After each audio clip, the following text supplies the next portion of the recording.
Eh bien, le variant Delta se propage à travers les États-Unis. L'Alabama est le seul État à lutter véritablement. Les autorités déclarant être à court d'espace pour les corps et utilisant des réfrigérateurs mobiles pour placer les corps des victimes de la Covid-19. Mais ils luttent encore. Et nous voyons cela véritablement à travers la majorité des États du Sud. Au cours de la semaine passée aux États-Unis, les décès du variant Delta ont augmenté de façon critique. 14 États ont signalé une hausse de 50%. 28 autres États ont vu une hausse d'environ 10%. L'Alabama est aussi l'un des États à avoir enregistré une hausse des cas parmi les enfants, quelque chose qui n'avait pas été vu depuis la récente propagation du variant Delta.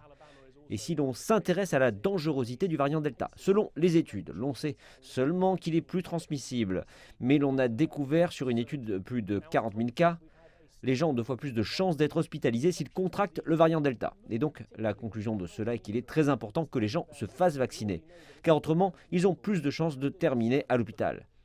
Ce qui à terme risque de submerger la situation des hôpitaux, comme on le voit en Alabama. Le fardeau sera plus lourd encore si les gens ne se font pas vacciner. Et pour gérer le nombre croissant de cas aux États-Unis, l'administration Biden envisage des doses supplémentaires pour les gens plutôt que prévu. Le calendrier original était de 8 mois après la seconde dose. Maintenant, il suggère que ce pourrait être 5 mois après la seconde dose. Cela pourrait débuter durant la 3e semaine de septembre. Et l'administration Biden a indiqué clairement qu'elle s'inquiétait à l'approche de l'hiver, que le nombre d'infections au variant Delta de la Covid-19 pourrait croître aux États-Unis.